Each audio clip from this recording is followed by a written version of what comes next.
Welcome to this explainer, diving into the Leadership and Nation Building series, hosted by Stella Apara.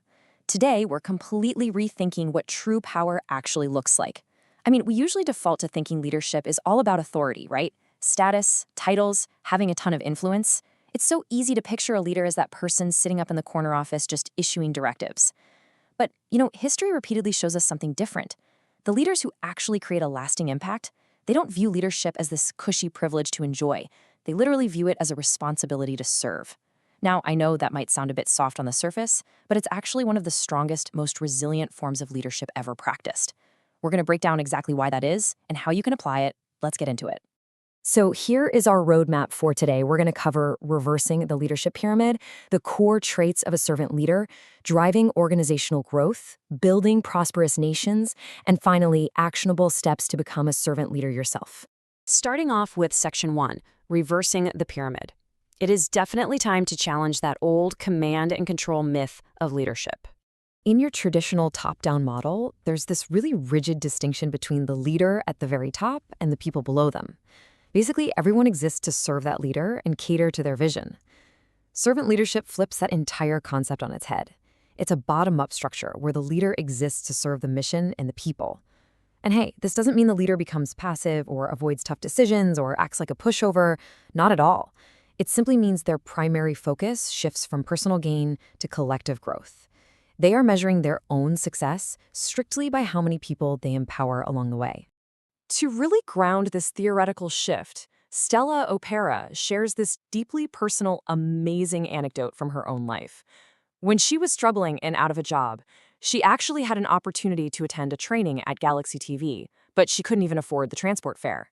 Well, a local clergyman, who wasn't wealthy himself by any means, took it upon himself to pay her fare and occasionally even provided food money throughout the training. He didn't put himself on a pedestal, he was super relatable, really down to earth, and that gave her the courage to ask for help. Just think about that for a second. A simple bus fare, given with a servant's heart, literally launched an entire lifelong media career. It wasn't about some grand, sweeping gesture. It was about immediate, practical empowerment.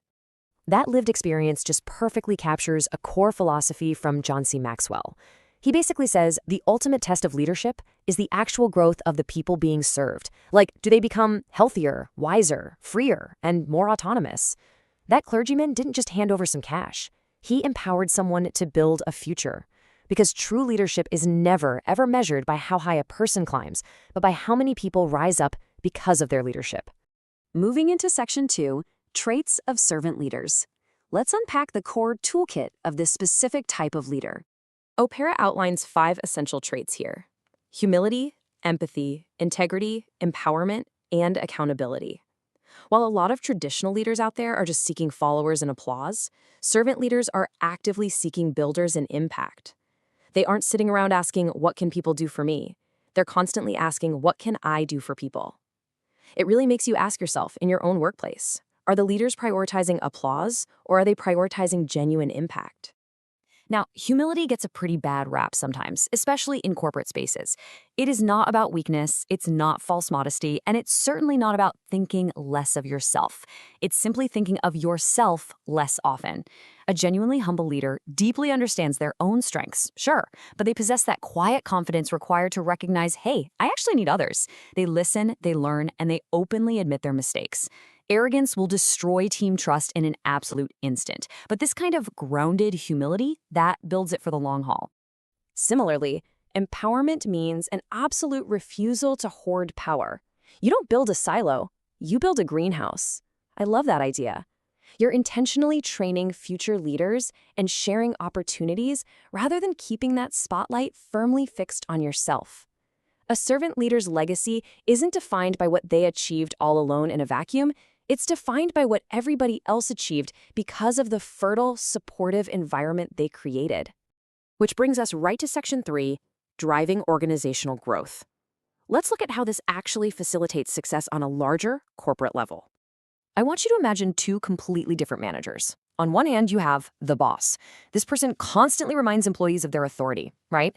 And that approach ultimately just creates a culture of fear, micromanagement, and total dependency. But then you have the servant leader. They operate on a completely different frequency. Instead of dictating, they ask, what resources do you need to perform better? They focus entirely on creating ownership and building capacity. Organizations absolutely flourish when leaders act as facilitators who actively remove obstacles rather than bosses who intentionally create them just to maintain control. And that leads us to a pretty simple truth. In high-performing organizations, leaders become facilitators of success. By providing direction, support, training, and resources, teams naturally become more innovative. And why is that? Because they actually feel valued, respected, and safe enough to take calculated risks. Productivity naturally soars when an organizational culture is built on a solid foundation of trust, rather than the shaky ground of fear. On to Section 4, Building Prosperous Nations. We are scaling this up to the absolute highest stakes possible now. When we start looking at large-scale national challenges, we really have to ask a question that might sound, frankly, quite radical to some politicians. What happens when leaders view governance as a true service? Because many of the immense struggles a nation faces aren't just complex policy problems. At their core, they are fundamentally leadership problems. Nations struggle deeply when public officials view their office as a chance for personal enrichment, but they make incredible progress when that office is properly viewed as a platform for real public service. Apara points out this really specific chain reaction that happens when society's needs are finally placed above personal ambition. First, when public leadership embraces service, public trust naturally increases. Makes sense, right? Then, once that trust is established, societal cooperation improves. Citizens are way more willing to participate and contribute. And finally, when cooperation improves, development accelerates. It's a direct cause and effect relationship. It starts from the top down, but it works through an attitude of serving from the bottom up. The vital link here is just undeniable.